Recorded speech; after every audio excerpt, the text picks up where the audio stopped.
anytime I'm, oh, by the way, this is why. They just sound like trash. You know that. So, the easiest way I found to pull them out is with this little tool that I have here. Stick it into one side of it and spin around the saber.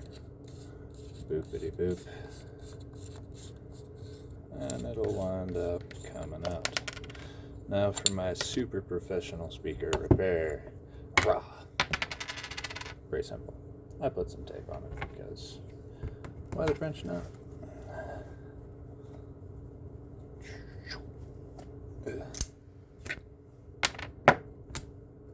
And that's it. Save it up. Throw it back in there. Actually throw some back in here. I'll show you. Bam. So tape, because I don't ever like wires out. Stuff. And I grab duct tape. Fold it a bunch.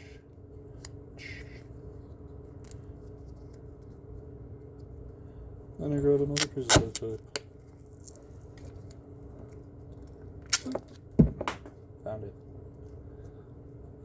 And then once I get a very proper and precise duct taping, boop, shove that into there, boop, take end cappy thingy,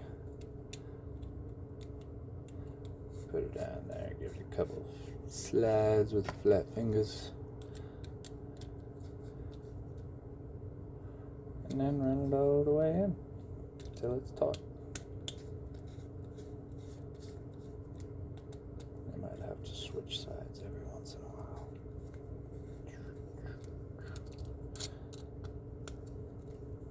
Oh, and the tool I'm using is this thing. Fits right in there. So anyway, no more rattles. And no more annoying noises.